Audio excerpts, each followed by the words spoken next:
అమ్మగారి dairy 25వ page 69వ రోజు.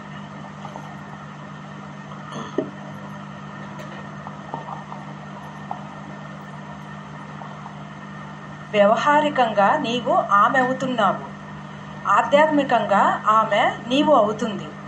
ఒక్కొక్కప్పుడు గురువు శిష్యునకు బాగా ప్రబోధం చేసిన తరువాత శిష్యుడు అనుభవ పాఠం సంపాదిస్తాడు.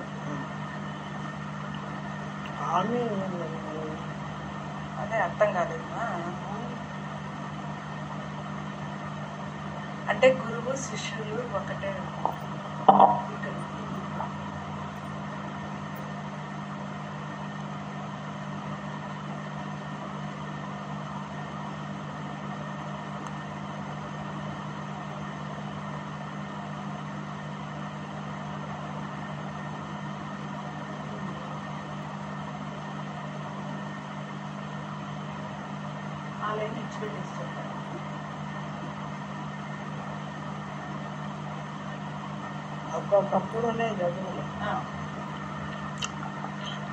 ఒక్కొక్కప్పుడు గురువు శిష్యునకు బాగా ప్రబోధం చేసిన తర్వాత శిష్యుడు అనుభవ పాఠం సంపాదిస్తాడు.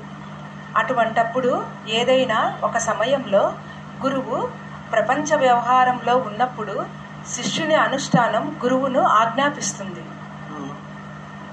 అది పరమాత్మ స్థితిని బాగా తెలుపుతాడు గురువు అనేటువంటి వాడు.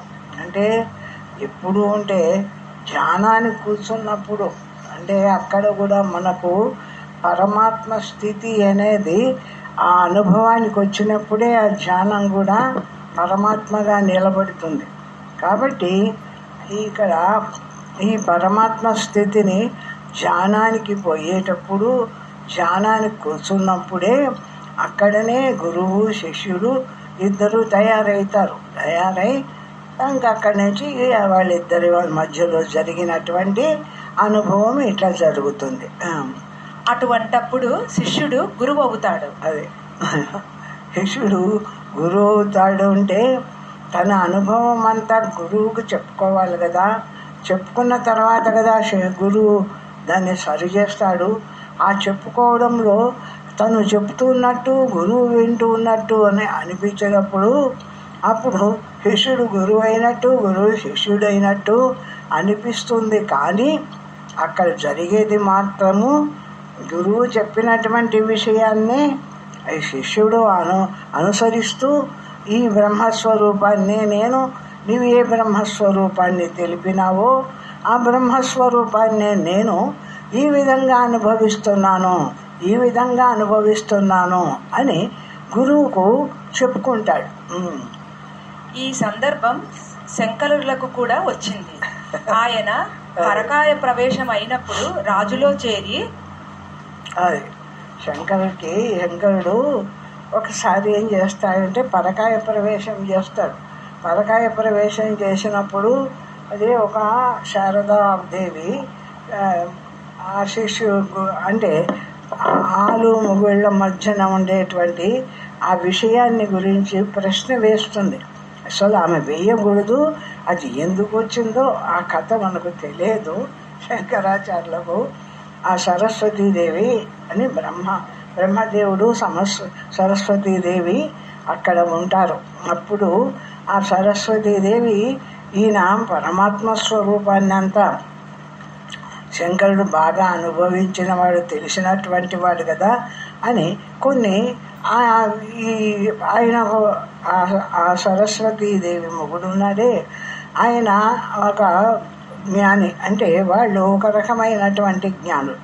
అయితే అక్కడ వాళ్ళిద్దరికి ఎవరికి అంటే శంకరుడికి వీళ్ళకు ఇద్దరికి వాదం జరుగుతుందన్నమాట. వాదం జరిగినప్పుడు ఆమె మొగుడు ఓడిపోతాడు శంకరుడి చేతిలో. ఓడిపోయినప్పుడు అప్పుడు నా మొగుడిలో నేను అర్ధభాగం కదా, నన్ను కూడా ఓడిస్తే నువ్వు పూర్తిగా గెలిచినట్టు ఉంటుంది అని ఆమె ఆ సరస్వతి కొన్ని ప్రశ్నలు వేస్తుంది. వేసినప్పుడు ఆమె ఈ దాంపత్యాన్ని గురించిన ప్రశ్నలు వేస్తుంది. వేసినప్పుడు ఆయన పిల్లప్పటి నుంచి బ్రహ్మచారి సన్యాసి కదా, ఈ విషయం నాకు తెలియదు, మళ్ళా వచ్చి చెప్తాను 6 నెలలకు అని వెళ్ళిపోతాడు. అక్కడి నుంచి వెళ్ళిపోయి శిష్యులకు చెప్తాడు. ఒక చోట పడుకొని ఆ శిష్యులకు చెప్పి, నేను మళ్ళా శరీరంలోకి వస్తాను, అంతవరకు ఈ శరీరాన్ని మీరు ఏం చేయకుండా కాపాడండి అని చెప్పి ఆ శరీరంలోంచి పోయి ఆ మరకతా రాజు ఎవరో ఆయన పేరు, ఆ రాజు చనిపోయి ఉంటారు ఆ ఊళ్ళో, ఆ చనిపోయిన రాజు శరీరంలో ప్రవేశించి ఆ రాణులతో, మరి ఇదంతా చెప్పకూడని కథ, వాస్తవం కాదని కూడా కొందరు అంటారు. అది శంకరుడి దగ్గర రావాల్సిన విషయం కాదు ఇదంతా, కానీ అట్లా ఒక కథ అల్లినారు మంత్రం ఎందుకో. అప్పుడు పరకాయ ప్రవేశమై ఆ శరీరంలో ప్రవేశించిన తర్వాత మళ్ళా కొంతకాలానికి ఆ శరీరం వదిలేసి మళ్ళా శంకరుడి శరీరంలోకి వచ్చి ఆ శంకరుడు మళ్ళా ఆమె దగ్గరికి పోయి ఆమె ప్రశ్నలన్నిటికీ జవాబు చెప్తాడు. అట్లా ఉంది. అట్లా చేసినప్పుడు ఈ శంకరుడు అక్కడ పరకాయ ప్రవేశం చేయడానికి రాజులోకి పోయినాడు కదా, రాజులోకి పోయిన తర్వాత ఆయన మర్చిపోతాయట, నేను శంకరుణ్ణి ఈ శరీరంలోకి ప్రవేశించినాను అనేటువంటి విషయాన్ని మరిచిపోయి అట్లనే భోగాల్లో పడి ఉంటాయట రాజు కాబట్టి. అదేంటే అప్పుడు ఈ శిష్యులు ఎంత అనుకుంటాడు, మన గురువు మర్చిపోయినాడు ఆ భోగాలు అనుభవిస్తూ, కాబట్టి మన గురువుకు జ్ఞప్తి చేయాలా అని ఒక 2 శిష్యులు అక్కడ అంటే రాజు మందిరం దగ్గర ఏదో గీతాలు పాడుకుంటూ అని, అంటే జ్ఞానానికి సంబంధించిన గీతాలు పాడుకుంటూ అక్కడ తిరుగుతూ ఉంటారు. అంటే ఆ జ్ఞానమైన జ్ఞప్తికొచ్చి అయినా శరీరంలోంచి మళ్ళా వచ్చేస్తాడేమో అని ఆ విధంగా శిష్యులు గుర్తు చేయవలసి వచ్చింది కదా శంకరుని వంటి వాడికి. అంటే ఒక్కొక్కప్పుడు శిష్యుడు గురువుకు చెప్పేటువంటిది ఉంది అనేటువంటి పద్ధతిని గురించి ఇది చెప్తున్నారు. కాబట్టి అప్పుడు ఆ శిష్యులు ఆ గురువుకు చెప్తారు, అంటే ఆ జ్ఞప్తి చేస్తారు, నువ్వు బ్రహ్మస్వరూపుడివి, ఎటువంటి వాడివి అని ఆయనకు గుర్తు చేస్తారు. గుర్తు చేసినప్పుడు అప్పుడు అవును కదా, నేను శంకరుని కదా, ఈ శరీరంలో ప్రవేశించినాను కదా అని అనుకుని వెంటనే శరీరాన్ని వదిలేస్తాడు. ఆ రాజు శరీరాన్ని వదిలేసి మళ్ళా శంకరుని శరీరంలో వచ్చి చేరతాడు. ఆ విధంగా ఒక్కొక్కప్పుడు గురువుకు కూడా శిష్యుడు చెప్పవలసిన పని వస్తుంది. అట్లా శంకరునిలో కూడా జరిగింది కదా అని చెప్తున్నారు.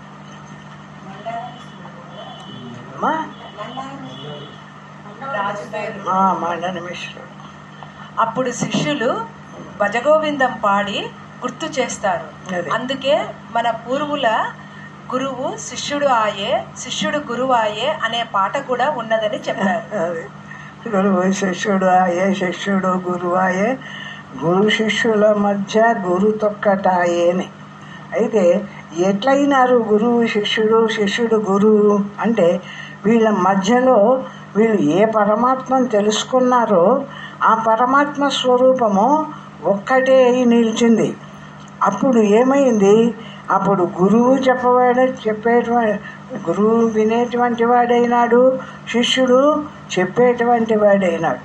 కానీ ఇద్దరు ఏం తెలుసుకున్నారు అంటే ఆ కేవలము బ్రహ్మస్వరూపమైన ఆ జ్ఞానాన్నే తెలుసుకున్నాడు. ఇద్దరూ కలిసి తెలుసుకున్నది గురువు శిష్యుడైనా శిష్యుడు గురువు అయినా వీళ్ళిద్దరూ తెలుసుకున్నటువంటి పరమాత్మ స్థితి ఒక్కటే కదా అని ఆ పాటలో వస్తుంది. 70వ రోజు. ఈరోజు స్వామి సన్నిధిలో ఆయన స్మరణను గురించిన ఒక సందర్భం విని కళ్ళు మూసుకొని, స్వామి, ఆనాడు మీరు దేహంతో ఉంటిరి కనుక వారు స్మరించిన మీరు వారిని స్మరించినారు స్మరించితిని కదా, ఇప్పుడు మేము స్మరించిన మీరు స్మరించినట్లు మాకెట్లు తెలియను అని ప్రశ్న ఉదయించి, అది అప్పుడంటే శంకరుడు దేహంతో ఉన్నాడు, శిష్యులు దేహంతో ఉన్నారు. ఆయన జ్ఞప్తి చేసే వాళ్ళకి శిష్యులు పోయి జ్ఞప్తి చేసినప్పుడు శంకరుడు ఆ శరీరం వదిలి మళ్ళా దీనికి రాజు శరీరం వదిలి శంకరుని శరీరంలో ప్రవేశించినాడు. ఇప్పుడు మేమెట్లా ఉన్నాము అని గురువు దగ్గర మేము ఎట్లా ఉన్నాము అంటే మేము శరీరం కలిగినటువంటి వాళ్ళం, నువ్వు ఆ శరీరం లేనటువంటి నిరాకార స్వరూపుడివి, పరమాత్మ స్వరూపుడి. అట్లా ఉన్నాం కదా ఇప్పుడు మనమిద్దరము అని అడుగుతున్నాడు. వెంటనే స్వామి సమాధానం ఇట్లు వచ్చినది. అప్పుడు భౌతిక దేహము ఉన్నప్పుడు వారు ఎక్కడనో స్మరిస్తే నేను ఎంతో దూరమున ఇక్కడ స్మరించాను, కానీ ఇప్పుడు నాకు భౌతిక దేహం లేదు కనుక ఇప్పుడు నేను సర్వంతర్యామినై నీ హృదయంలోనే ఉన్నాను కదా. అదే అప్పుడంటే వాళ్ళకన్నా భౌతిక దేహంలో ఉండినాడు కాబట్టి వాళ్ళ దేహంలో ఉండేటువంటి ఆత్మ వేరే, గురువు దేహంలో శిష్యుడి దేహంలో ఉన్న ఆత్మ వేరే, అట్లా వేరేగా ఉండేది కదా.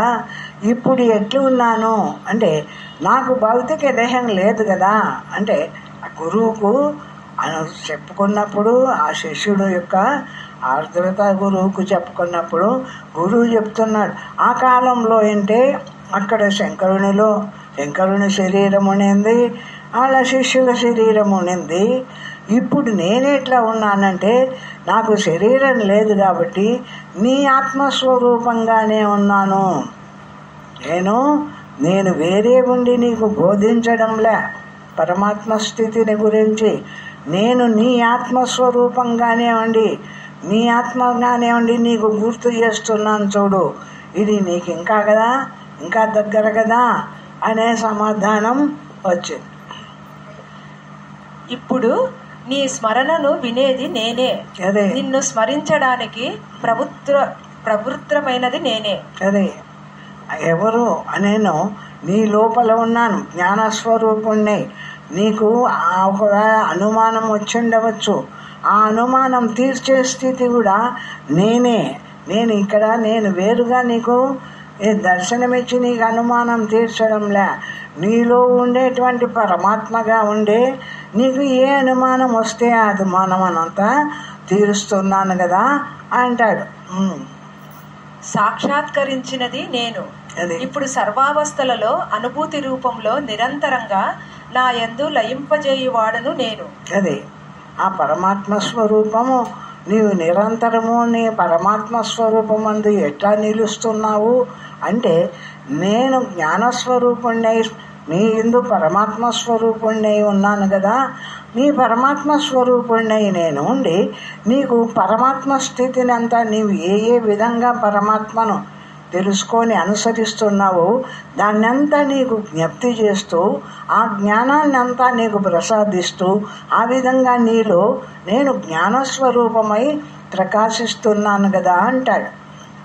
సర్వకాలాలలో సహజ రూపుడునై స్వప్రకాశుడునై నీలోనే ఉంటున్నాను చూడు. అదే నాకు గురువు ఎక్కడ బయట లేడు ఇప్పుడు అంటే నాలో ఉండేటువంటి నా సహజమైనటువంటి జ్ఞానస్వరూపమైన ఏ పరమాత్మ ఉన్నాడో ఆ పరమాత్మే ఇప్పుడు నాకు గురువు, నాలో ఉన్న పరమాత్మే నాకు గురువు. కాబట్టి నేను ఏదైనా చేయడంలో పొరపాటు చేసినప్పుడు దాన్ని సరిదిద్దుతున్నాడు, ఎక్కడికక్కడ సరిచేస్తూ ఇట్లా కాదు నువ్వు ఉండవలసింది ఇట్లా కాదు నువ్వు ఉండవలసింది ఇట్లా అని సరిచేస్తూ ఉన్నాడంటే నీకు బయట ఉండి సరిచేస్తున్నాను అనుకుంటున్నావా? నీలో నీ ఆత్మస్వరూపాన్ని అనే ఉండి నిన్ను సరిదిద్దుతూ ఉండేది నేనే కదా అంటాడు. ఇప్పటి నీకు దగ్గర అప్పటి వారికి దగ్గర అని చెప్పినప్పుడు ఇప్పటి నాకే దగ్గరగా ఉన్నావు స్వామి. వాళ్లకు దగ్గరగా ఉన్నావా? గురు రూపంలో వేరే శరీరంలో ఉండి శిష్యుడు ఒక వేరే శరీరంలో ఉండి వీనికి కావాల్సిన పద్ధతినంతా గురువు చెప్పవాలంటే ఆ గురువు దగ్గర నుంచి ఇక్కడికి రావాలి కదా. ఇప్పుడు నీలో ఎంత దగ్గరగా ఉన్నానో చూడు, నేను నీలోనే ఉండి నీ ఆత్మస్వరూపంగానే ఉండి నీలో ఏదైనా తప్పు జరిగినప్పుడు నేను అక్కడికక్కడే నేను నీలో సవరిస్తున్నాను కదా. మరి అప్పుడు గురువు శిష్యుల కంటే ఇప్పుడు నేను ఎక్కువ తక్కువ నీకు అంటే ఇప్పుడే ఎక్కువ. నాకంటే గురువు వేరుగా లేకుండా నాలోనే ఉండి నేను ఏ విధంగా ఈ బ్రహ్మత్వాన్ని అనుభవం పొందవాలనో ఆ అనుభూతిలో నన్ను నియమిస్తున్నాడు. ఎవరు? నా ఆత్మ గురువు. నాలో ఉండేటువంటి నా ఆత్మ గురువే నన్ను ఈ విధంగా అని ఆ బ్రహ్మత్వంలో నిలుపుతున్నాడు. కాబట్టి నా గురువే దగ్గర, నాలోనే ఉన్నాడు కాబట్టి, నా ఆత్మస్వరూపంగానే ఉన్నాడు కాబట్టి వాళ్ళకంటే నా గురువు నాకు దగ్గర.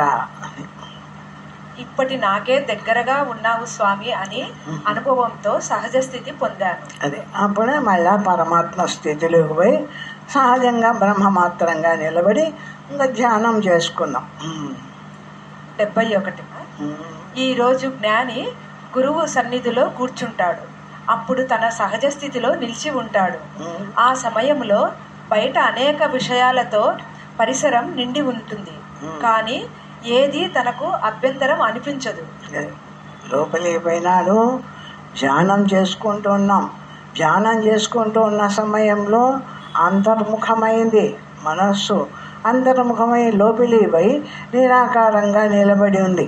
ఆ స్థితిలో బయట సుమారుగా కొంత అభ్యంతరంగా గందరగోళంగా ఏదో ఉంటుంది. అంతకు ముందు రోజు ఇదే స్థితిలో వచ్చి కూర్చుంటాడు. అప్పుడు పక్కన ఉన్న భగవద్ ధ్యానం కూడా తనకు అవరోధం అనిపించింది. అదే భగవంతుని ధ్యానం చేయడం కూడా అక్కడ అవరోధం అనిపిస్తుంది. ఎందుకు అంటే నిశ్శబ్ద బ్రహ్మ ఉచ్యతే కదా. నేను ఎట్లా ఉంటే బ్రహ్మమైతానో, ఎంతెంత వాక్కు మనస్సు కదలకుండా నిలిచిపోతుందో అంతంత సాక్షాత్తు బ్రహ్మస్వరూపమే. నేను సహజంగా ఈ శరీరంలో ఏ విధంగా ఉన్నాను? శుద్ధమైన జ్ఞానస్వరూపంగా ప్రకాశిస్తున్నాను. జ్ఞానస్వరూపంగా ప్రకాశిస్తుండేటువంటి నా జ్ఞానము నుండి మళ్ళీ తర్వాత వాక్కు బయటికి వచ్చింది. వాక్కు వచ్చింది, నాలో శబ్దమే వాక్కు బయటికి వచ్చింది. వాక్కు వచ్చిన తర్వాత మనస్సు వచ్చింది. మనస్సు వచ్చిన తర్వాత ఈ ప్రపంచం అంతా వచ్చింది. కానీ ముందు ఎక్కడ ఉన్నాను అంటే నాలో నా జ్ఞానస్వరూపంగానే నేను ముందే ప్రకాశిస్తున్నాను జ్ఞానమాత్రంగా అని అనుభవం కలుగుతుంది. కానీ ఈ రోజు ఎందుకు ఏది నాకు అవరోధం కాలేదు స్వామి అని అడుగుతాడు. బయట అంత కలభాంత విషయం ఉందే, అదంతా నాకెందుకు అభ్యంతరం కాలేదు? నేనేమో లోపలికి పోతున్నానే, హాయిగా నిరాకారంగానే నిలబడుతోంది కదా నా స్థితి. ఆ అవరోధం నాకు ఎందుకు అనిపించలే అని మళ్ళా ప్రశ్న వేస్తాడు. డౌట్ వస్తుంది. ఇంత బయట అభ్యంతరం ఉన్నా అది నాకు లోపలికి పోయినప్పుడు నాకు ఏమాత్రము అనిపించలేదు కదా, ఇట్లా ఎందుకు ఉండగలిగింది అనేటువంటి మళ్ళా ప్రశ్న వేసుకుంది. స్వామి సమాధానం: చీకటికి వెలుతురు విరోధం, వెలుతురుకు చీకటి విరోధం. అట్లనే నీవు జ్ఞానాభ్యాసం చేయదలిచినప్పుడు అజ్ఞాన ప్రపంచ విషయం ఆ స్థితికి విరోధం కనుక అది అవరోధం అనిపించింది. ఈరోజు అజ్ఞాన రూప ప్రయత్నాన్ని దాటినావు కనుక నీ పూర్వస్థితిని బాహ్య విషయం ఏమాత్రం అడ్డుకోలేని విషయాస్థితి. అజ్ఞానంలో ఉన్నప్పుడు అజ్ఞాన స్థితి అంటే మనం ఏదైనా ఇంకొక విషయాన్ని అనుకోవాలంటే ఇంకొకరు అనుకుంటున్న విషయం మనకు అభ్యంతరం కావచ్చు. నేను ఎట్లా వేసినాను ఈ జ్ఞాన స్వరూపంగా అంటే ఈ మనోబుద్ధి, ఈ ఇంద్రియాలు, దేహము వీటినన్నిటిని వదిలి అంతర్ముఖమై లోపల నిశ్శబ్దంగా నిలిచినాను కదా. ఆ నిలిచినటువంటి నిశ్శబ్దం అనేటువంటి ఆ జ్ఞాన కాంతిలో ఈ విషయ ప్రపంచం ఏది విరోధం కాదు. అంటే చీకటికి వెలుతురు విరోధమైనట్టు ఇక్కడ ఈ జ్ఞానము అనేది ఆ ప్రపంచ విషయానికి విరోధమా అంటే విరోధం కాదు. ఎందుకు కాదు ఆ ప్రపంచ విషయంలోకి ఈ జ్ఞాన స్వరూపం ఉందే, మన స్వరూపమైన జ్ఞానం ఉందే, ఆ జ్ఞానము అక్కడికి పోతే కదా దాన్ని వినడానికో దాన్ని చూడడానికో ఆ విషయం ఏమిటిది అని తెలుసుకోవడానికో అక్కడికి పోయినప్పుడు అది మనకిప్పుడు విరోధమవుతుంది. కానీ అట్లనిపించలేదు, వదిలేసింది, అది ఎక్కడో బయట ఉందిలే, నాకేం సంబంధం అనుకుంది, తానుగా లోపల నిలిచిపోతుంది. కాబట్టి జ్ఞానస్వరూపంగానే ప్రకాశిస్తున్నావు కాబట్టి నీకు ఆ అజ్ఞానం బయట ఉన్నా కూడా అది విరోధం కాలేదు అని చెప్తాడు గురువు. కనుక నీ పూర్వస్థితిని బాహ్య విషయం ఏమాత్రం అడ్డుకోలేని విషయాతీత స్థితిలో ఉన్నావు. ఇదే సత్యం.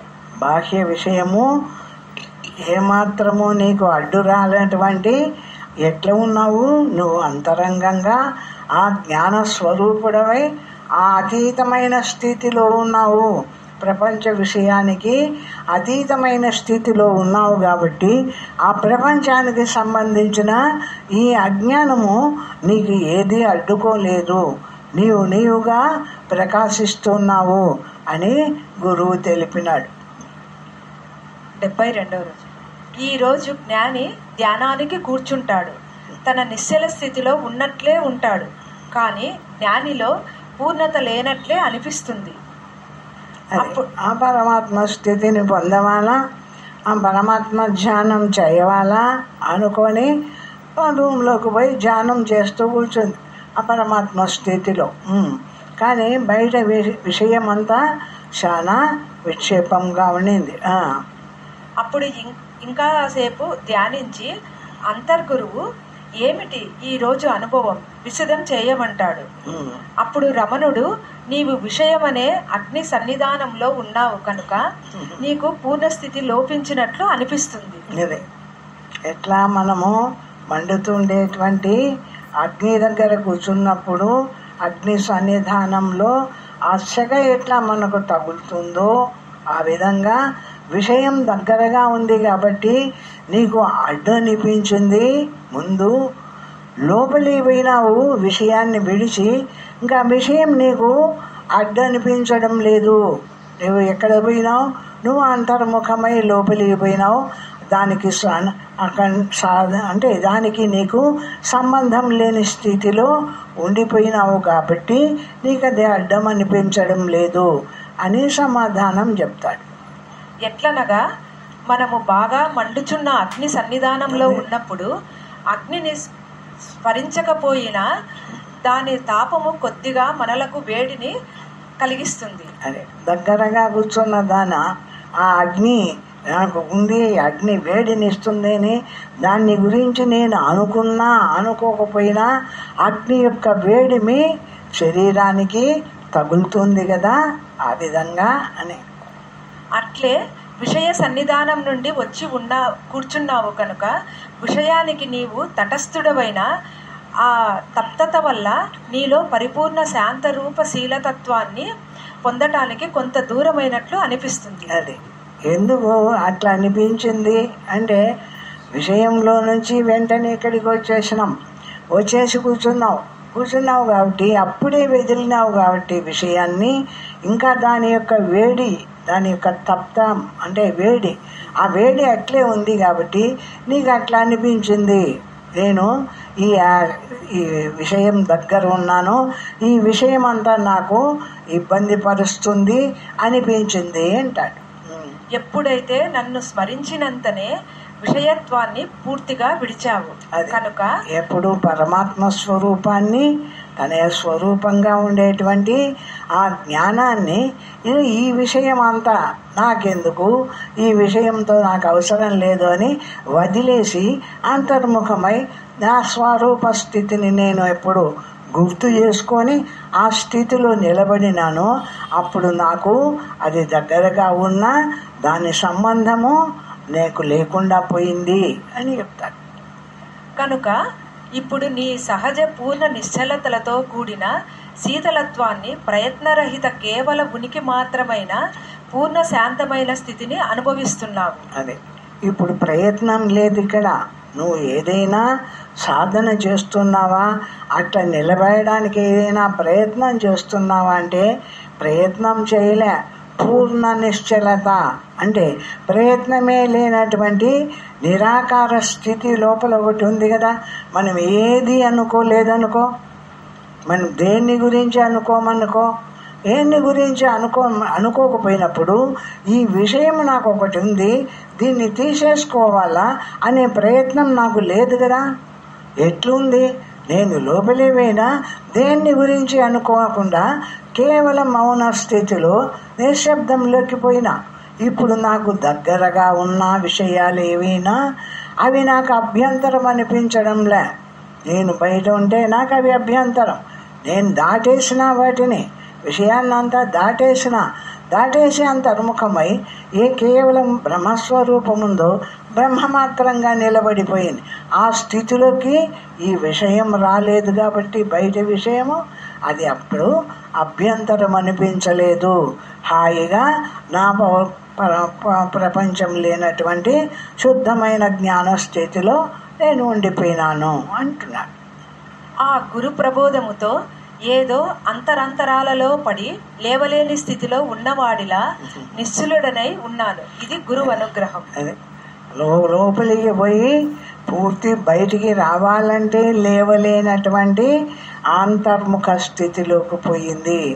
ఆ గురువు అనుగ్రహం అంటే అట్లా ఉంటుంది. ఆ విధంగా మనకు సమాధానం చెప్తాడు. ఆ స్థితిలోకి ఆ సమాధానంతో మనం ఇంకా అంతరాంతరాలోకి పోయి అక్కడ పోయి నిలబడతాము. కాబట్టి ఆ స్థితిలో నిలబడినాక ఈ దగ్గర ఉండేటువంటి ఈ ప్రపంచంతో మనకు సంబంధం ఉండదు. 73వ రోజు. ఈరోజు ధ్యానానికై కూర్చుంటాడు జ్ఞాని. కొంతసేపు ధ్యానం జరిగింది. తరువాత ముందు రోజు అనుభవంలోనే ప్రశ్న ఉదయించింది. గురుదేవ, బ్రహ్మ పదార్థం ఒక చోట పూర్ణత, మరొక చోట అపూర్ణతగా అనుభవం. ఈ తేడా బ్రహ్మత్వానికి ఉందా? ఒక చోట అనుభవం పూర్తిగా ఉండడము, ఒక చోట అనుభవం పూర్తిగా లేకపోవడము అనే తేడా బ్రహ్మత్వానికి ఉందా? అట్లా నువ్వు చెప్పినావు కదా. ఒక చోట విడిచిపోయినావు కాబట్టి అక్కడ నిరాకారంగా నిలిచినావు కాబట్టి ఆ పూర్ణమైన అనుభవం వచ్చిందని చెప్తున్నావు. బయటి విషయాలతో కూడుకొని దగ్గరగా ఉన్నప్పుడు విషయాల యొక్క అగ్ని దగ్గరగా ఉన్నప్పుడు అగ్ని తాపం ఎట్లా బాధిస్తుందో అట్లనే విషయం బాధిస్తుందని చెప్పినావు. ఈ విధంగా సర్వవ్యాపకమైనటువంటి బ్రహ్మస్వరూపుడివి కదా నీవు. అఖండమైన బ్రహ్మస్వరూపుడివి కదా. అనంతమైన బ్రహ్మస్వరూపంలో ఇటువంటి భేదాలు ఉన్నాయా అని క్వశ్చన్ వచ్చింది. మళ్ళా వేసినాం. దీని వివరణానుభవం తెలుపమన్నాడు. అప్పుడు గురువు, అవును నిజమే, బ్రహ్మత్వానికి పూర్ణ అపూర్ణ కొలతలు లేవు. పూర్ణ అపూర్ణతలు బ్రహ్మత్వానికి లేవు.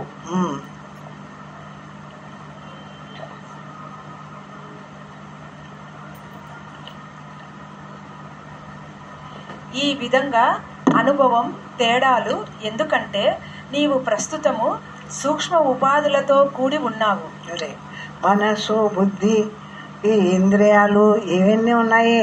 మనం ఒక విషయాన్ని వినడానికి చెవి కొంత పని చేస్తుంది, కళ్ళు కొంచెం చూడడానికి కళ్ళు పనిచేస్తున్నాయి. ఈ సూక్ష్మమైన మనస్సు పోనీ కళ్ళు అన్నీ మూసుకొని వాకిళ్ళు వేసుకుందాం అనుకున్నామనుకో, ఆ విధంగా వాకిళ్ళు వేసుకున్న మనస్సు పనిచేస్తుంది లోపల. ఆ సూక్ష్మమైన మనస్సు పనిచేస్తుంది. మనస్సు పనిచేసి బయట ఏం జరుగుతుందో, ఇదేముడిదో అనేటువంటి ఈ మనస్సు అక్కడ అదైనా ప్రకాశిస్తుంది కదా, అడ్డంగా అని. కనుక ఉపాధి తాదాత్మ్యం అట్లా అనిపిస్తుంది. నీవు ధ్యాన సమయంలో స్థూల ఉపాధిని నియమిస్తావు, ఇక సూక్ష్మ ఉపాధితో సాధన మొదలు పెడతావు. అదే ఎంతసేపు నువ్వు ఎట్లా కూర్చున్నావు, ధ్యానానికి కూర్చున్నప్పుడు ఈ స్థూల శరీరాన్ని నిలబెట్టినావు, స్థూల శరీరాన్ని పద్మాసనం వేసి కూర్చోబెట్టినావు, కళ్ళు మూసుకున్నావు, స్థూలమైనటువంటి విషయాలన్నిటినీ నిలిపేసినావు. కానీ అంతర్ముఖం అయిన తర్వాత దగ్గర మనస్సు ఒకటి ఉంది కదా, ఆ ఉపాధి ఒకటి నీకు దగ్గరగా ఉంది చెప్తాను. నీవు మొదలుపెట్టు సమయములో నీ హృదయం నుండి పయనించిన మనసు ఊర్ధ్వ స్థానములోనే ఉంటుంది. అక్కడ విషయ రూపాన్ని వదులుతావు. అది ఇప్పుడు ఎట్లా ఉంది, నువ్వు మనస్సు ఎట్లా ఉంది, మనలోని మనస్సు బయట చదువుతున్న విషయంలోకే పోయి ఆ విషయంలోనే ఉండి లోపలికి వచ్చింది. లోపలికి వచ్చినా కూడా ఆ విషయం యొక్క అంటే ఆ శబ్దము స్పర్శ కొంచెమా దాని యొక్క కాంతి స్పర్శ అనేది ఇంకా కొంచెం ఉంది నువ్వు లోపలికి వచ్చినా కూడా అని.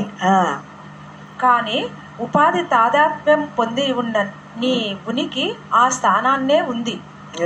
ఆ ఉపాధితో కూడుకొని ఆ స్థానంలో ఉంది కాబట్టి బయట ఇటు జరుగుతుంది అటు జరుగుతుంది అనేటువంటి విషయాన్ని తెలుసుకుంటూ ఉండేటువంటి ఆ విషయంతో కూడుకొనే ఉంది అంటే కనుక నీకు పూర్ణ తృప్తి ఉండదు. అదే ఇప్పుడు బాగా ధ్యానం చేయలేకపోతే ఇప్పుడు బాగా జరగలేదు ధ్యానము అనేటువంటి అసంతృప్తి కలుగుతూ ఉంటుంది.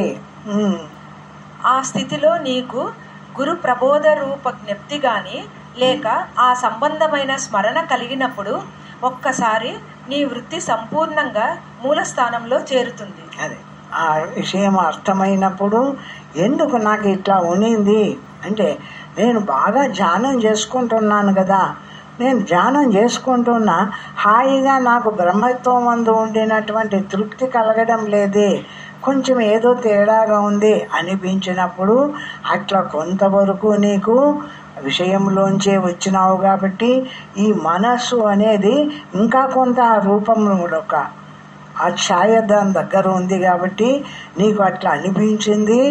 ఎప్పుడైతే ఈ విషయాన్ని తెలుసుకొని వదిలేసి ఇది కూడా నాకు అక్కర్లేదని వదిలేసి పూర్తిగా లోపలికి పోయి ఏది అనకుండా ఇంకా నిశ్శబ్దంగా నిలబడిపోయినావు, కేవలం బ్రహ్మమై జీవభావాన్ని నేను అన్నటువంటి ఈ జీవభావము ఇంతవరకు మనోరూపంగా ఉండింది, దాన్ని కూడా వదిలేసింది, మనోరూపాన్ని వదిలేసింది, అంతర్ముఖమైంది.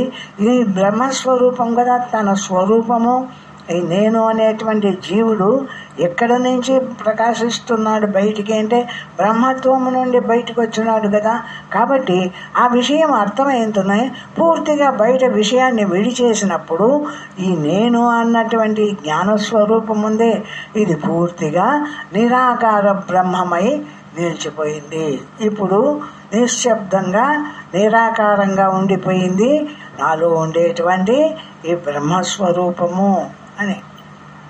అప్పుడు నీకు ఏదో అంతరంతరాలలో దిగినట్లు అవుతుంది. అదే అప్పుడు ఏమైంది, నేను ఈ మనస్సు ఈ బుద్ధి ఇంద్రియాలు ఇవన్నీ దాటి అన్నీ వదులుకొని లోపలికి పోయినాను కాబట్టి ఎక్కడో లోతుల్లోకి దిగిపోయినట్టు అనిపించింది. ఏది లేని స్థితిలోకి పోయి మూలంలోకి పోయి నిలబడింది జ్ఞానమాత్రంగా. అక్కడ నిరుపాధిక కేవల స్థితి కలుగుతుంది. అక్కడ ఏ ఉపాధి లేదు, నిరుపాధికము.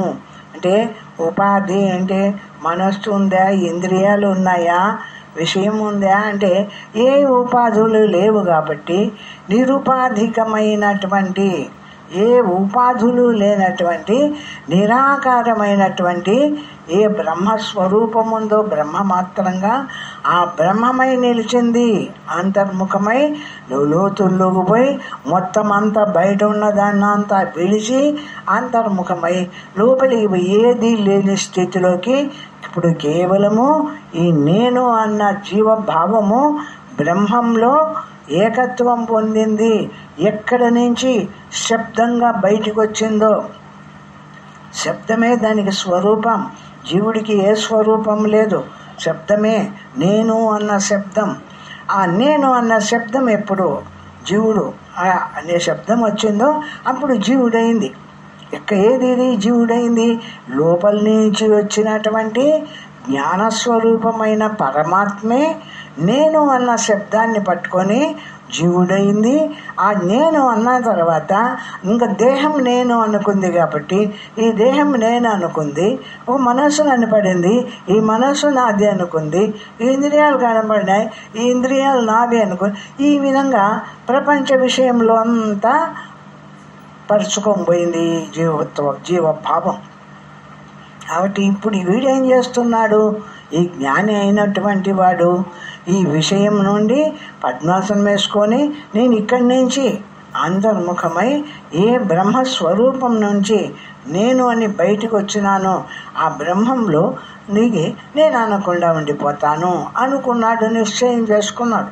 నిశ్చయం చేసుకొని పోయినాడు. ఇంకా విషయాన్నంతా వదిలేసి అంతరాంతరాల్లోకి పోయి కేవలము నిరాకారమైన ఏ పరమాత్మ ఉందో ఆ పరమాత్మలో ఏకత్వం పొందిన ఇప్పుడు పరమాత్మ స్థితిలో ధ్యానం జరుగుతోంది. అక్కడ తనకన్నా ఇతరం ఏదీ లేదు కనుక వృత్తి పూర్ణంగా నాశమొందింది. సరే, ఆ కేవలం ఏముంది? నేను అన్న ఈ శబ్దరూపమైన జీవత్వం కూడా లేదు కదా.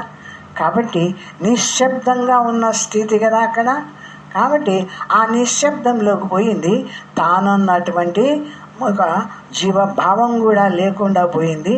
వ్యక్తి భావం లేదు. కేవలము ఏ బ్రహ్మం ఉందో ఆ బ్రహ్మ మాత్రంగా నిలిచింది. ఆ బ్రహ్మీ స్థితిలోకి పోయి కనుక ఆ స్థితిలో నీవు లేవలేని ఎక్కడో పడిపోయినట్లు అనిపిస్తుంది. ఎక్కడో లోపలికి పడిపోయినట్టు, అక్కడి నుంచి బయటికి రాలేనంత, అంటే అంత నిరామయ స్థితిలోకి పోయింది. కాబట్టి మళ్ళా విషయాన్ని తీసుకోవాలంటే అంటే అప్పుడే కాదు, ఆ స్థితిలో కొంతసేపు సమాధి స్థితి జరగాల.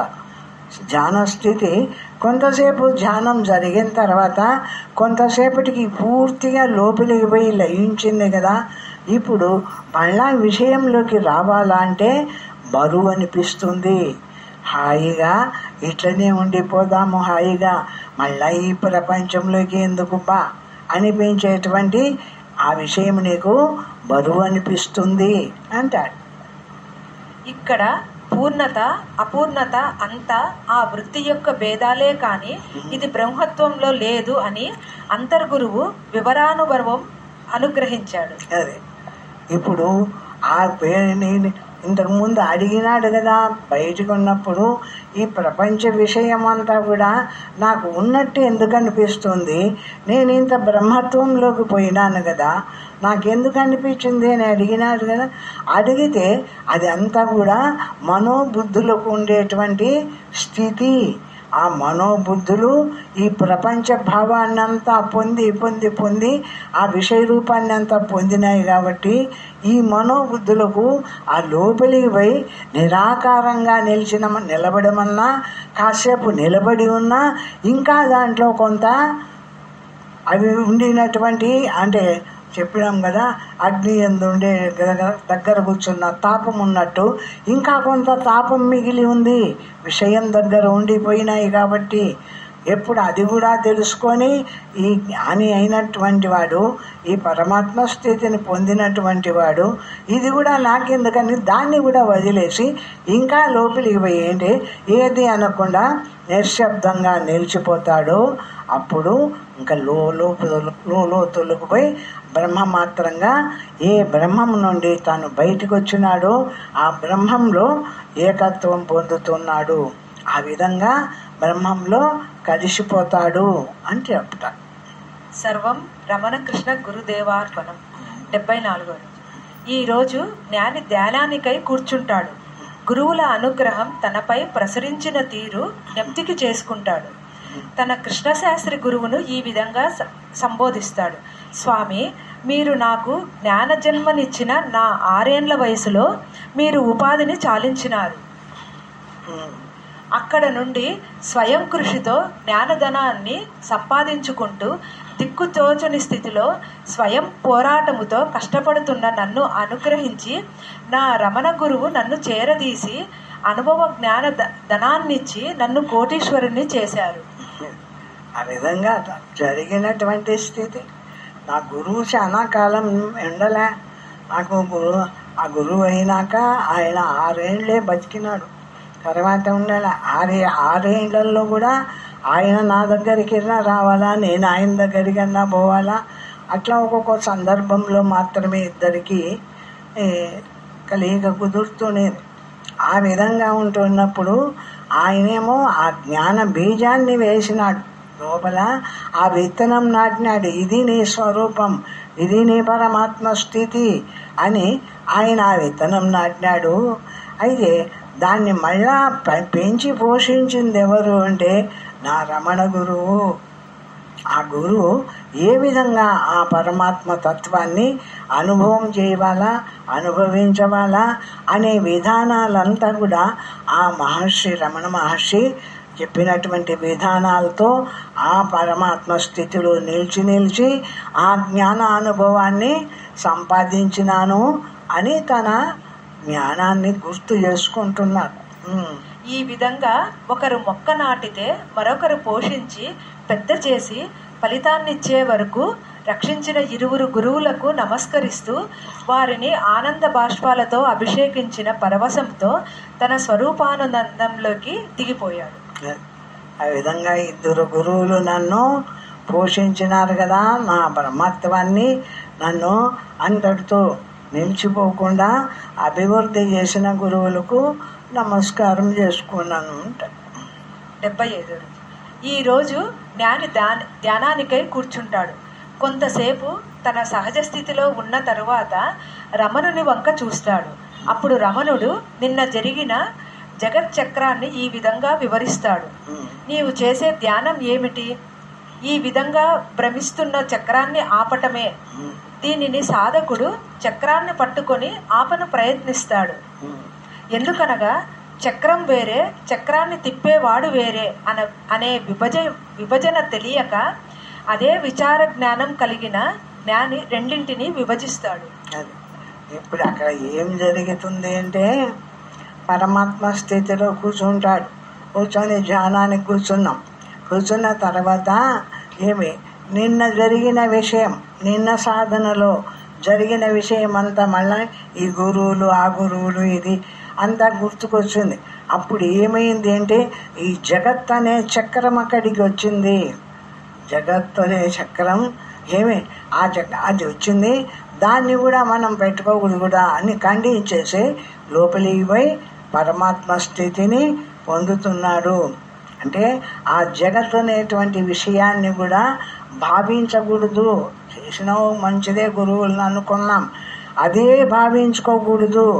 ఆ చక్రాన్ని కూడా వదిలేయవాలా, అది కూడా పనికిరాదు. జగత్ చిత్రం స్వచేతనే పటే చిత్రమే అర్పితం అన్నట్టు ఆ జగత్ చక్రాన్ని కూడా ఆ పరమాత్మ స్వరూపంగా వదిలేసి కేవలము ఏ అనుభవాన్ని బ్రహ్మస్వరూపాన్ని నేనుగా నిలిచి అనుభవిస్తానో ఆ స్థితికి పోయి అనుభవించవాలా, మళ్ళా మొదటిది గుర్తు చేసుకోకూడదు అనేటువంటి విషయాన్ని గుర్తు చేసినాడు. ఆ స్థితిలో ఈ భ్రమణానికి కారణం తనేనని గుర్తిస్తాడు. ఈ కదలడానికి కారణం ఏమిటిది అంటే తన జ్ఞాన స్వరూపమే అని ఇదే కదా బయటకు వచ్చి అన్నిటిల్లో తిరిగింది. ఆ గురువు అనింది, ఈ గురువు అనింది, ఇటు చేసినాడని ఇదంతా తిరిగింది. ఏది అంటే నా జ్ఞానం అనేటువంటి ఆ గురువు అంటే భ్రమరం అంటే తిరిగింది కదా, అదే కదా అని గుర్తు చేసుకున్నాడు. మళ్ళా మరుసటి రోజు కూడా తన స్థితిలో అప్పుడు ఈ చక్రాన్ని ఆపవలనంటే చక్రాన్ని తిప్పేవాడను నేనే అని తనను పట్టుకుంటాడు. అప్పుడు చక్రం శాశ్వతంగా ఆగుతుంది. అది మనం మనస్సును పట్టుకుంటాం. చాలా మంది ధ్యానం చేయడానికి మనస్సు తిరుగుతుందని మనస్సును పట్టుకుంటారు, ఆ మనస్సు నిలబెట్టడానికి చూస్తారు.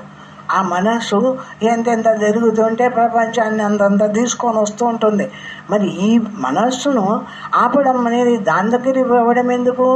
ఈ మనస్సు అనే చక్రాన్ని తిప్పుతుండేది ఎవరు? నేను కదా. నేను అనుకుంటుంటే కదా ఈ మనస్సు అనే చక్రం కదులుతుంది. నేను అనుకోను అని తన దగ్గరికి పోతాడు. ఆ మనస్సు అనే చక్రాన్ని ఏది తిప్పుతుందో దాని దగ్గర పోయి ఈ నా చేత కదా ఆ చక్రం తిప్పబడుతుంది అనుకుంటాడు. అది వదిలేసి తన దగ్గరికి పోయి తానుగా నిలుస్తాడు. తన బ్రహ్మస్వరూపంలో తన స్వరూపంగా తన స్థితిలో తాను నిలుస్తాడు. ఈ విధమైన జ్ఞానాన్ని పొందుటకే విచార మార్గం శ్రేష్టమని చెప్పాను అని అంతర్యామి గురువు బోధించాడు. వెంటనే తన సహజ స్థితిలోకి వెళ్తాడు.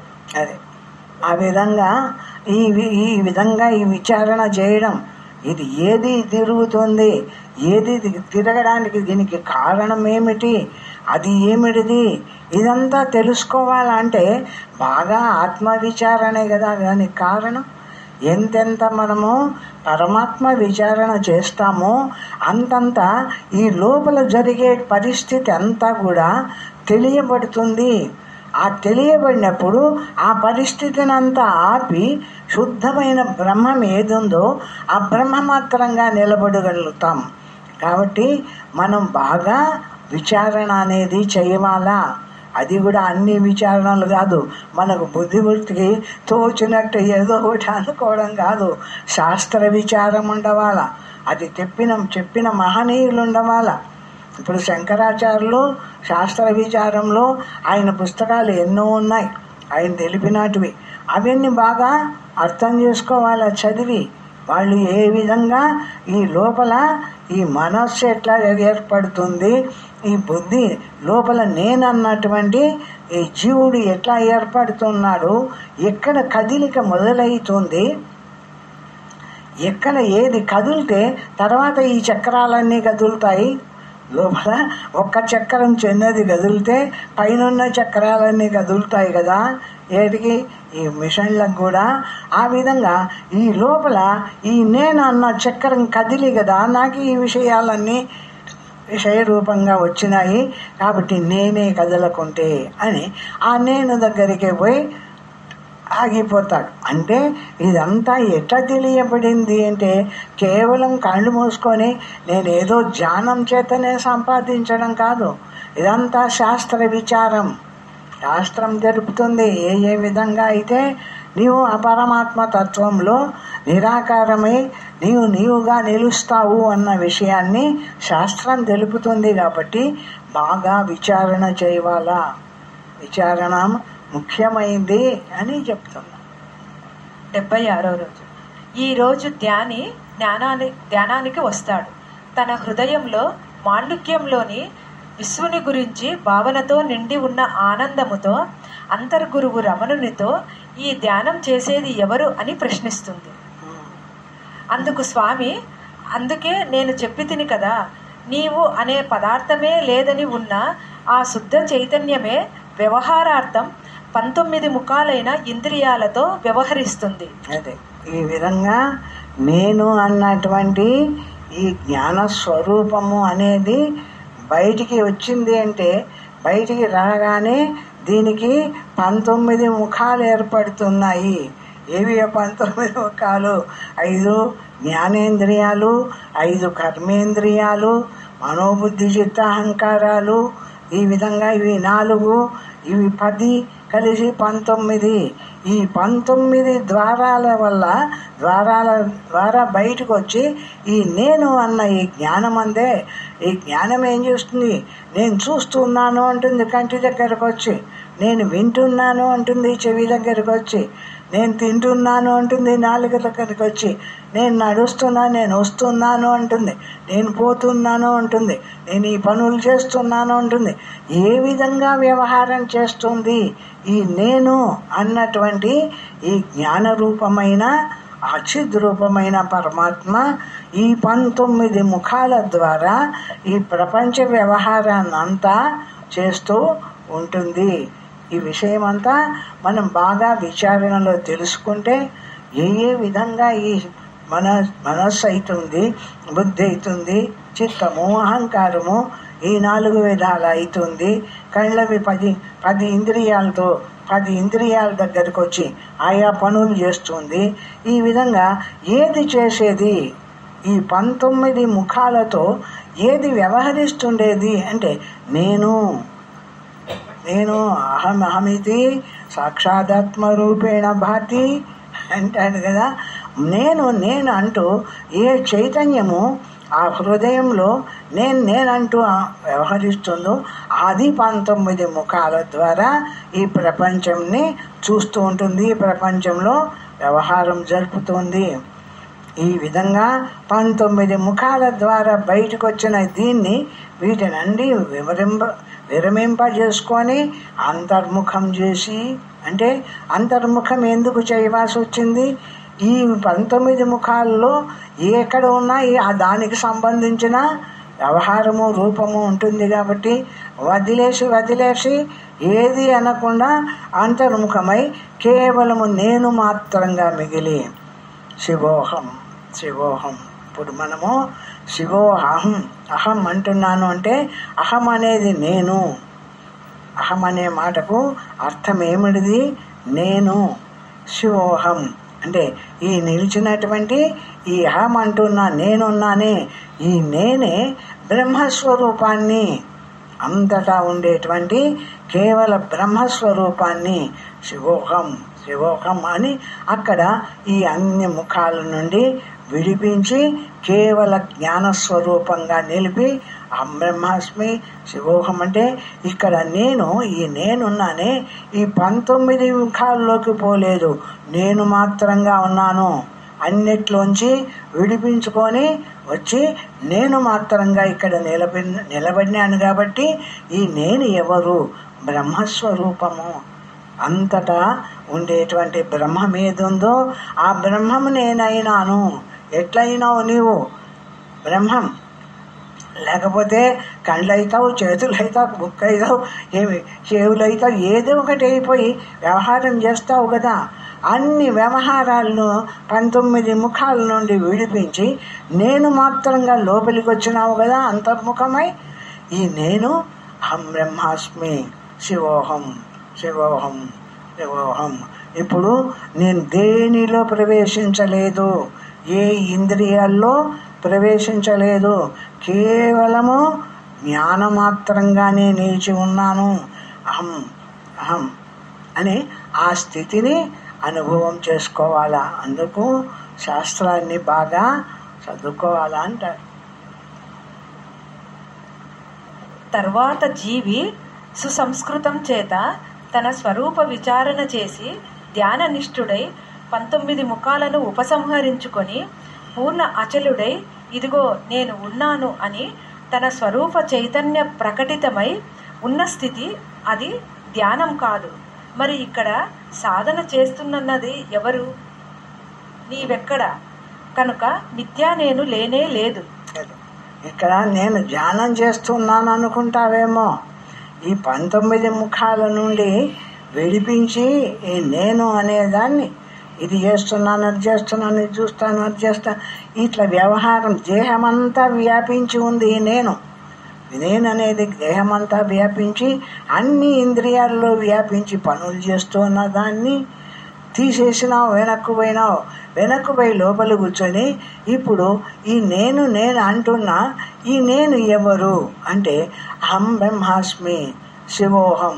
ఈ నేను పరమాత్మను అని అన్నిటిలోంచి విడిపించిన శుద్ధమైన నేనునుగా నిన్ను గ్రహించి ఆ నేను అంతటా ఉండేటువంటి శుద్ధమైన పరమాత్మ స్వరూపుణ్ణి అని శుద్ధంగా నీ స్వరూపంగా నీవు నిలిచి నిన్ను నీవు ధ్యానించినావు ఆ స్థితిలో అని గురువు ప్రబోధం చేస్తున్నాడు. ఎట్లా దాటినావు, ఎట్లా పట్టుకోనినావు, వాటిని ఎట్లా విడిచినావు, ఎట్లయితే ఇక్కడ నువ్వు లోపలికి పోయి చేరినావు, ఎట్లయితే నువ్వు బ్రహ్మమై నిలిచినావు, ఈ పద్ధతిని అంతా గురువు ప్రబోధం చేస్తున్నాడు. శాస్త్రం కావాలి కాబట్టి. కనుక ఉన్నదంతా ఆ చైతన్య రూప బ్రహ్మమేనని అనుభవాన్ని జవాబు రూపంలో అనుగ్రహ రూపంలో అందించాడు. అదే అప్పుడు ఆ స్థితిలో కొంతసేపు నిలబడిన తర్వాత ఆ బ్రహ్మత్వం పొంది బ్రహ్మమాత్రంగా నిలబడిన తర్వాత ఆ అనుభవం కొంత అవుతుంది కదా. మనకు విషయం ఏది లేకుండా నిశ్శబ్దంగా నిరాకారంగా నిలబడిన స్థితి ఆ అనుభవం అయిన తర్వాత ఇది నీ స్వరూపము, ఈ విధంగా నువ్వు పరమాత్మ స్వరూపుడివై ప్రకాశిస్తున్నావు అని గురువు మనకు ఆ స్థితిని నిలబెట్టి దాన్ని ఆ విధంగా మనకు తెలుపుతాడు. 77వ రోజు. జ్ఞాని ధ్యానానికై వస్తాడు. ధ్యానం చేస్తూ ఉన్న సమయంలో తను ఏదో ప్రయత్నిస్తూ ఉన్నట్లు అనిపిస్తుంది. అప్పుడు గురువుకు ఎదురు తిరిగి గురువును నిలదీస్తాడు. స్వామి, నన్ను ఎందుకు ధ్యానించే ప్రయత్నంలో నిలుపుతున్నావు? నా హృదయంలో ఉన్నది నీవే కదా. ఇప్పుడు ఈ తప్పు ఎవరు చేస్తున్నట్లు? లేనిదైతే కదా పొందేది, పోయినదైతే కదా వెతకవలసినది. నా అనుభవ రూపమైన వస్తువు ప్రయత్నిస్తే పొందుతానా? నా దగ్గరే ఉన్న వస్తువు వెతికితే దొరుకుతుందా? మరి నేను లేనని ఉన్నది నీవేనని భావిస్తున్న నాలో ఉన్న నీవు ఈ విధమైన ప్రయత్నము ధ్యానము అయి ఎందుకు చరిస్తున్నావు? అర్థమైంది అందరికీ. ఏం చెప్పారండి? ఆ విధంగా గురువుకి అడ్డం తిరుగుతాడు. ఎందుకంటే ఏదో ధ్యానం చేస్తా అని అన్నీ విడిచి లోపలికి పోతున్నాను. ఆ లోపలికి పోవడంటే ధ్యానం చేయడము అనే పని ఎందుకు చేస్తున్నావు? జ్ఞానమాత్రంగా ఉండేవాడివి నీవే కదా, నా లోపల జ్ఞానస్వరూపుడివై ప్రకాశిస్తున్నావు కదా. మళ్ళీ ఆ జ్ఞానస్వరూపుడివై ప్రకాశించే నీవు జ్ఞానమాత్రంగానే మొదలై నిలబడరాదా? మళ్ళీ ఈ ధ్యానం చేస్తాను అని ఇది చేస్తాను అది చేస్తానని దీన్ని విడుస్తాను దాన్ని విడుస్తాను ఈ ప్రయత్నాలన్నీ ఎందుకు చేస్తున్నావు అని గురువును అడుగుతాడు. ఎందుకు? ఆ గురువు బ్రహ్మరూపుడై మనలో ఉన్నాడు కాబట్టి. ఆ తప్పు నీది కదా. బిడ్డ తప్పు తల్లిదండ్రుల బాధ్యతలాగా ఈ నా తప్పునకు బాధ్యుడు నీవే కదా అని గురువును నిలదీస్తాడు. అందుకు గురువు మందహాసముతో, ఇంత సత్యాన్ని నీవు గుర్తించడం కోసమేనంటాడు. అక్కడ తెలివి ఎంతసేపు నేను ధ్యానం చేసి నేను బ్రహ్మత్వాన్ని పొందుతున్నాను అనే నువ్వు అనుకుంటున్నావు కాబట్టి నీ అజ్ఞానాన్ని పోగొట్టడం కోసరంగా నీకు ఇవన్నీ ఉన్నట్టు అవన్నీ విడిచినట్టు అవన్నీ పొందినట్టు అనేటువంటి అనుభవం నీకు కలిగిస్తున్నాను. వాస్తవంగా నీ వాస్తవ స్థితి ఏదేమో పరమాత్మ స్థితే. నువ్వు ఈ విషయాన్ని తెలుసుకో. నిరంతరము పొద్దునొగులు అక్కడ నిలిచి ఇక్కడ నిలిచి ఇది విడిచి హాయిగా ఎట్లున్నా నీవు అట్లా జ్ఞానమాత్రంగా ఉండిపోవు. ఏదనుకోవాకు, నువ్వు బ్రహ్మానివే, నువ్వు పరమాత్మవే. రోజు చెప్పుకుంటాం కదా మనం స్వరూపం ఏమిటిది అంటే మన జ్ఞానస్వరూపమైన పరమాత్మ స్వరూపులమే. మనలో ఆ జ్ఞానం ప్రకాశింపజేస్తున్నాడు. ఎంతకాలం శరీరం బతికిందో అంతకాలం దీంట్లో ఈ జ్ఞానము ప్రకాశిస్తుంది. ప్రకాశిస్తున్న జ్ఞానం దగ్గర నుంచి నీవే ఏదో పని చేయడానికి నీ బయటికి పోతున్నావు. ఆ పని చేస్తా ఈ పని చేస్తా అని బయట విషయాల్లోకంతా పోతున్నావు. అదంతా చాలక నేను ధ్యానం చేస్తాను అని మళ్ళీ ఇక్కడ ఒక పని చేయడానికి మొదలు పెట్టినావు. ఇది అది ఆ విధంగా ఎందుకు చేసినావు అని గురువు నిలదీస్తుంది. ఇదేమంటే నాలో ఉండేది పరమాత్మ స్వరూపుడివి కదా, పరమాత్మగా నిలచక జ్ఞానమాత్రంగా మళ్ళీ ఈ ధ్యానం చేస్తా ఇది ఇడుస్తా ఎందుకు చేసినావు ఇట్లా అంటే నీకు తెలపడం కోసము. ఇవి ఇట్లా అంతా పిచ్చి చేష్టలు చేస్తావని నీకు ఇది తెలియవాలని చేసినాను. కాబట్టి ఇంకెప్పుడు కూడా ఇది విషమాలా అది విషమాలా ఇది నేను అది ఎట్లున్న దానివి ఎక్కడ ఉన్న దానివి ఎక్కడ ఎట్లుంటావో అట్లా ఉండిపోతుండు. అదే నీ స్వరూపం, నీ జ్ఞానస్వరూపం. ఇతరాన్ని తెచ్చి లోపల పెట్టుకోకపోతే అదే జ్ఞానస్వరూపం. విడిచడమేమిటిది? నేనేవి తగులుకున్నాయని విడుస్తావు? నేను పట్టుకున్నాయా ఇప్పుడేమన్నా? ఇప్పుడు నాకు చూపు ఉంది, చూపు దేన్ని పట్టుకుంది? నేను ఏది చూడలేదు కదా. నాకు చెవి ఉంది, దేన్ని వినలేదు కదా. అట్లా ఉండే నన్ను వింటూ ఉన్నాననిపించి నీ వినకుండా ఉంటాననిపించి ఎంత ఏమిటిది? ఇవన్నీ వేషాలు కదా. ఇది వద్దు కదా, ఇది వాస్తవం కాదు కదా. హాయిగా ఎప్పుడు నీకు బ్రహ్మత్వము నా స్వరూపము అనిపించిందో ఉండిపో. ఏం ప్రయత్నం చేయవాకు. ప్రయత్నమే నీకు అడ్డం, నీ ప్రయత్నమే నీకు అడ్డం. నువ్వేమో నేను ప్రయత్నం చేసి బ్రహ్మస్వరూపాన్ని పొందుతాను అనుకుంటున్నావు. లోపలికి పోయి నీ ప్రయత్నమే నీకు అడ్డం. హాయిగా ఎక్కడ ఉన్నదాన్ని అట్లే ఉండు. ఇప్పుడు ఎంత బాగా బ్రహ్మమైనావు చూడు, ఎట్లున్నదాన్ని ఎట్లయితే వీటిని అన్నిటినీ విడుస్తూ లెక్క లోపలికి ఎక్కడో పోతూ ఉన్నట్టు, అన్నిటినీ విడిచినట్టు ఈ భావం అంతా ఎందుకు నీకు? ఎక్కడ పడితే ఎక్కడ నీవుగా ఉండిపోరాదా? ఆ స్థితి నీకు కలగవాలని ఈ విధంగా తెలియజేసి. మరియు ఎవరైనా తప్పు చేసినప్పుడే సత్యాన్ని విశదంగా గ్రహిస్తారు కనుక ఒక్కొక్క తప్పు నీ ప్రగతికి తోడ్పడుతుంది. నువ్వు చేసేటువంటి తప్పులే నీ అభివృద్ధికి తోడ్పడుతుంది. తెలుస్తుంది నేను ఈ తప్పు చేస్తున్నాను కదా అని.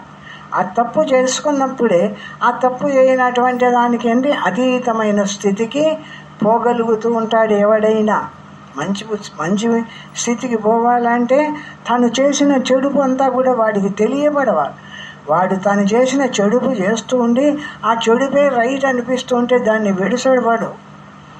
తను చేసినటువంటి పని తప్పు అనేది వాడికి తెలిసినప్పుడు దాన్ని వదిలి ఇంకా కొంచెం లోపలికి పోతాడు కదా, ఇంకా కొంచెం వదిలేస్తుంటాడు కదా, ప్రశాంతంగా హాయిగా తానై నిలుస్తాడు కదా. ఆ విధంగా తాను కావాలంటే ఈ చేసినటువంటి నేను చేస్తున్నా అనేటువంటి భావం లేకుండా మొత్తం అన్నీ విడిచవాలి కదా. ఏది లేదు కదా, నేనున్నాను కదా జ్ఞానస్వరూపమై. నేను ఎప్పుడూ జ్ఞానస్వరూపుణ్ణే కదా.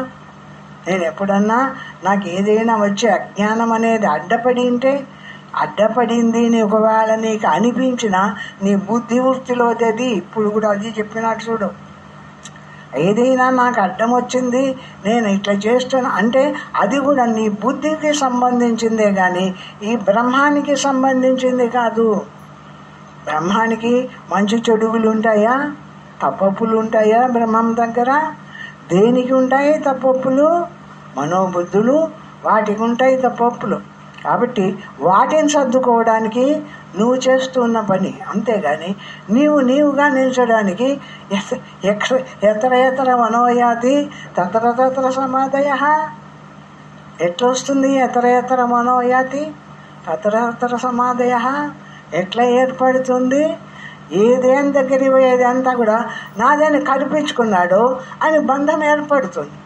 ఎక్కడికి పోయి ఏది నాది కాదనుకున్నాడో ఎక్కడ నిలబడితే అక్కడ సమాధి స్థితిని పొందుతున్నాడు. సమాధి అంటే అర్థమేమి? ధీ సమా బుద్ధివృత్తి దీన్ని అని వాటి మీదకి అన్నిటికీ పోయి కదలకుండా స్వస్థితిగా నిలవ. అది సమ. ఆ సమస్థితి ఎక్కడ ఉంటే నీకు లేదు, ఎప్పుడు అనుకుంటే నీకు లేదు. ఇవన్నీ విడిచి దీన్నంతా విడిచి ఎక్కడికో పోయి అప్పుడా నీవు ఈ సమాధి స్థితిని పొందేది. ఎట్లుంటే ఎట్లా సమాధి స్థితి చూడు. అది విషయం. కనుక ఒక్కొక్క తప్పు నీ ప్రగతికి తోడ్పడుతుంది. ఈ విధంగా నీ అనుభవం దృఢపడాలి అని సహజ శాంతాన్ని అనుగ్రహిస్తాడు. ఇదే గురు కరుణ. ఎందుకు అంటే నీవే తప్పు చేసి నన్ను ఎందుకు చేపిస్తావు, ఇట్లా తప్పు చేస్తావు, నువ్వు ఉన్నావు కదా అని మళ్ళీ నన్నే దండిస్తావా? నువ్వే కదా తప్పు చేసింది. నీకు ఈ తప్పు అనేది పోవాలని ఈ విషయమంతా విడిచి ఎట్లా నిలబడినా నేను బ్రహ్మస్వరూపమే, ఎక్కడ నిలబడినా నేను బ్రహ్మస్వరూపమే, ఏదిగా ఉన్న బ్రహ్మస్వరూపమే. నేను దేన్ని విడిచలేం లేదు. ఒకటి నన్ను పట్టుకుంటాం కదా. ఇప్పుడు జ్ఞానస్వరూపమైన పరమాత్మ స్వరూపాన్ని ఏది పట్టుకోలేదు కదా విడిచడానికి. మరి దేనికి పట్టుకునేటివన్నీ మనోబుద్ధులకు పట్టుకున్నాయి. నీ మనోబుద్ధులకు పట్టుకుంటున్నాయి విషయాలన్నీ. అవన్నీ విషయాలన్నీ అడ్డం దానికి వస్తున్నాయి. అది రూపం చెందే వాళ్ళకే, మనోబుద్ధుల రూపం చెందే వాళ్ళకే నీకు నీ పరమాత్మ స్థితి కనిపించకుండా పోతుంది. నీవుగా నిలబడడానికి నీకు ఈ మనోబుద్ధులతో అవసరం లేదు. వదిలే ఎక్కడ పడితే ఎట్లా నిలవస్తావో అట్లా ఉండిపో.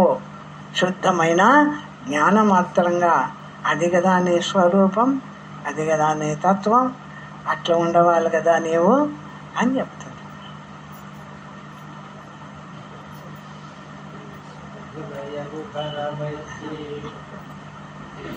జ్ఞాని ధ్యానానికి కూర్చుంటాడు, కొంతసేపు ధ్యానం చేస్తాడు. తరువాత అంతర్గురువును ప్రశ్నిస్తుంది, స్వామి, ఈ స్థితిలో బ్రహ్మాభ్యాసం చేయుటలో మనస్సే బ్రహ్మభావం కలిగి ఉన్నదేమోనని సందేహం కలుగవచ్చు అని తన గురువు నుండి విపులమైన సమాధానం కోసం తన స్థితిలోని శుద్ధత్వం దృఢం చేసుకోవాలనే ఉద్దేశంతో ప్రశ్నిస్తుంది. అదే నా మనస్సే గురు రూపాన్ని బ్రహ్మరూపాన్ని పొందవచ్చు కదా, నా బుద్ధే బ్రహ్మరూపాన్ని పొందవచ్చు కదా అని అంతర్ముఖం చేసి ఈ మనోబుద్ధులను బ్రహ్మత్వానికి నిలుపుతున్నానంటే నా మనస్సు బ్రహ్మరూపాన్ని పొందవచ్చు కదా, నా బుద్ధి బ్రహ్మరూపాన్ని పొందవచ్చు కదా అని అడుగుతుంది. అప్పుడు అనుగ్రహమూర్తి అయిన అంతర్గురువు, చూడు, నీవు ఇప్పుడు ధ్యానం చేస్తున్నావు. నీకంటే ఇతరమైన మూర్తి రూప ధ్యానాలైతే మనోవృత్తి నిలుస్తుంది. కానీ ఇప్పుడు నీవు వృత్తిని వదిలినప్పుడే నీ సహజ స్థితిలో నిలిచావు. అదే మనం దేవుడు రాముడినో కృష్ణుడినో ఏదైనా ఒక దైవాలను ధ్యానం చేయాలంటే ఆ రూపం లేకుండా నాకు ఇతర రూపాలు అడ్డపడతాయి. ఇతర విషయాలు రూపాలు అడ్డపడుతున్నాయి అంటే నేను ఒక రూపాన్ని ఇంకొక రూపాన్ని చూడవాలనుకున్నానంటే ఒక రాముడు కృష్ణుడు నాకేదో ఇష్ట దైవాన్ని గురించి నేను అనుకోవాలా, ఆ మనస్సులో రూపం నిలబెట్టుకోవాలా అన్నప్పుడు నాకు ఈ విషయ రూపాలన్నీ అడ్డపడుతున్నాయి. నేనే బ్రహ్మరూపమైనప్పుడు, ముందున్నది నేనే అయినప్పుడు ఆదిశాంతాయనుత్పన్నం ప్రకృతి యువత నిర్వృత అంటే అది ఆ నిర్వృతంగా ఉన్న స్థితి అనేది ప్రకృతి యువసు నిర్వృత అంటే ఏమిటి అంటే వృత్తి లేకుండా ఉంటుంది చూడు. ఆ వృత్తి లేని స్థితి అని దానికి సహజం, దాని స్వరూపమేది ప్రకృతి చైవ, నీ స్వరూపమే వృత్తి లేని స్థితి. అటువంటిప్పుడు నాకు ఒక వృత్తి అడ్డపడుతుంది అనుకుంటావు, ఆ వృత్తిని తీసేస్తున్నాను అనుకుంటావు. ఏమిటిది ఇదంతా అని పిచ్చి చేష్టలు ముందే అనుకోరాదా? నాకేది లేదు, నేను స్వప్రకాశంగా ప్రకాశించేటువంటి జ్ఞానస్వరూపుణ్ణి, నాకు ఎట్లా అడ్డం వస్తా ఏదైనా అని అనుకోరాదా? ఆ అనుకున్న స్థితిలో నీకు ఏది లేదు చూడు, నేను స్వప్రకాశంగా ప్రకాశిస్తున్నాను. ఏదైనా అడ్డం వచ్చిందనుకో దాన్ని కూడా తెలియజేసే జ్ఞానం నా స్వరూపం. ఏది ముందు ఉంది అంటే నా జ్ఞానం ముందు ఉంది, నా పరమాత్మ స్వరూపం ఏది ఉందో అది ముందు ఉంది. ఆది శాంతాయనుత్పన్నం, అది ఉత్పత్తి అయ్యేది కాదు, అది ఎప్పటికెప్పుడు పుట్టేది కాదు, నువ్వు చేస్తే సంపాదిస్తే వచ్చేది కాదు. అది అనుత్పన్నం అంటే ఉత్పత్తి కాకుండా అందరిలో ఉండనే ఉండేది. అది ఏది? ఆది శాంతము, ఎట్లున్నావు అట్లా ఉండిపోవడము అనేటువంటి ఆ ఆది శాంతము అది నీ స్వరూపమే. అది ఉత్పత్తి అయ్యేది కాదు, నువ్వు సంపాదించేది కాదు. అటువంటి వాడివై ఉండుకొని ఇవన్నీ కల్పించుకొని ఈ బుద్ధులు, ఈ మనస్సులు, ఈ విషయాలను అవన్నీ విడుస్తానని ఎన్ని విడిచినట్టు ఏదో ఈ దేహంలో, ఈ సహస్రారంలో ఉన్నాను, ఈ నాసాగ్రంలో ఉన్నానా, ఈ హృదయంలో ఉన్నానా అని ఈ శరీరాన్ని మళ్ళా భావించుకుంటూ ఏమిడిది ఇది నీ కథ? ఎట్లున్నావు అట్లా ఉండిపోరాదా? ఎట్లున్నావు అట్లా ఉంటే నువ్వు బ్రహ్మస్వరూపుడివే కదా, అది కదా నీ వాస్తవ స్థితి అని చెప్పేసి ముగించు. ఉపశాంతం జగజ్జీవం అని మొత్తం అంతా విలయం అయిన తరువాత ఆదిశాంతమైన స్వతసిద్ధమైన నిశ్చల స్థితిలో నిలిచావు. అదే ఉపశాంతం జగజ్జీవం శిష్యాచార్యేశ్వర భ్రమం స్వతసిద్ధమనార్జంతం పరిపూర్ణం అహం మహః అంటే అంత శాంతించిన తర్వాత ఈ జగత్తు, ఈ జీవుడు, ఈ శిష్యుడు, ఈ గురువు మొత్తం అంతా ఎప్పుడు శాంతిస్తుందో, ఏది లేకుండా పోతుందో అప్పుడు ఉన్న నేనెవరు? ఉపశాంతం అంత శాంతించిపోయింది. నేనున్నాను చూడు జ్ఞానమాత్రంగా, ఏది లేదని తెలుసుకుంటున్నా జ్ఞానస్వరూపమైన నేను ప్రకాశిస్తున్నాను చూడు. ఇది కదా నా స్వరూపం, ఇది కదా నా తత్వం. ఇట్లా మొదట ఉండడానికే చెప్తున్నాడు ఈ ప్రయత్నం అంతా. మీరు ఇప్పుడు సాధన చేస్తారు, సాధన చేస్తున్నప్పుడు ఆ సాధనలు మీరు చెయ్యను పూనుకున్న తర్వాత ఏదో దాంట్లో అభ్యంతరాలు ఏర్పడి ఇవన్నీ లేకుండా ఎట్లున్నట్లు అట్లే ఉంటాయి. ఎక్కడికక్కడనే బ్రహ్మస్వరూపము పరమాత్మ స్వరూపం అవుతాం కదా. ఇక్కడ ఏ పని లేదు కదా. కాబట్టి దాన్ని అంతా తెలుపుతున్నాడు గురువు.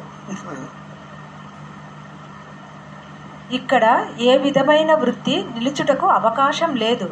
ఇది మనస్సును విడిచి నిలిచిన స్వానుభవం.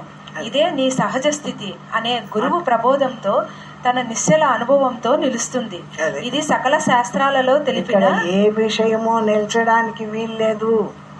నేను ఆ విషయం ఉందని దాని పక్క చూసినప్పుడే విషయానికి ఉనికి. నేను చూడలేదనుకో, ఇదో రోజు చెప్తాం కదా, మీరు చలాచలత్వములు దవులవు నిన్ను నిశ్చలుడనంచు తెలియమో నిన్ను గాంచి అవి నిశ్చలతనందు అంత మీద అంటాం కదా. అన్నప్పుడు దీని చలాచలత్వములు, ఈ మనస్సు యొక్క కదలకు వీటిని చూసి వీటిని నిలుపుకోవడానికి ఇక్కడ ఎందుకు తనకలాడతావు? దీని చలం కానీ ఆ చలం కానీ తెలియబడింది ఎవరికి? ఈ జ్ఞానస్వరూపమైన నాకు, ఈ నేనున్నాను చూడు, నాకెందుకు వాటితో అని ఎప్పుడు నీ జ్ఞానస్వరూపుడివి నీవు అయిపోతావో అవన్నీ ఊరికే నిలిచిపోతాయి చూడు. నువ్వే ప్రయత్నం చేయకుండా ఆ విధంగా నువ్వు తెలుసుకుంటే నువ్వు శాస్త్రోక్తంగా బాగా ఆ బ్రహ్మరూపమై నిలిచినప్పుడు నేను బ్రహ్మమాత్రంగానే ఉన్నాను అంటే ఇంకా నేను ఆదౌత్వమేవ నేను కాక ఎవరున్నారు ఇక్కడ? నేను మొట్టమొదట ఉన్నది నేనే కదా. మరి నాకెక్కడున్నా ఈ విధల విషయాలన్నీ నేనే కదా ఈ విషయాలన్నీ తెచ్చుకుంటున్నా.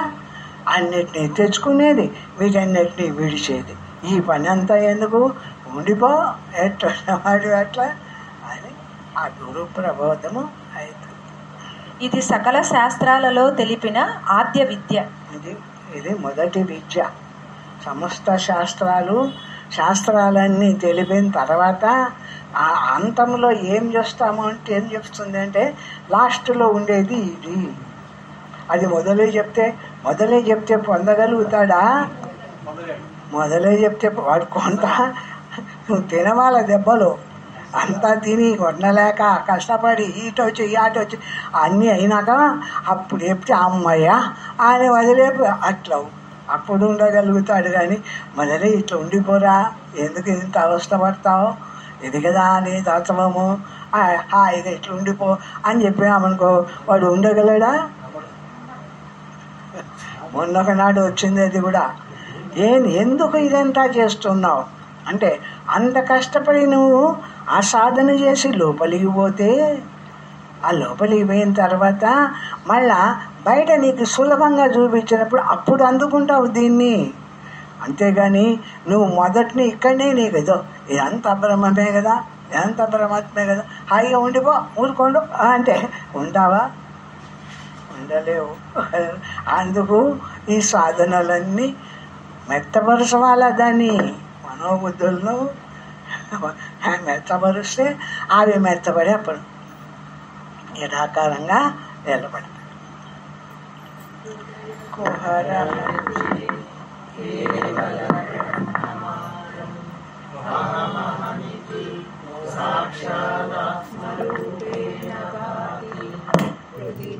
మనస సంచిన్వత మధ్యతావ పవన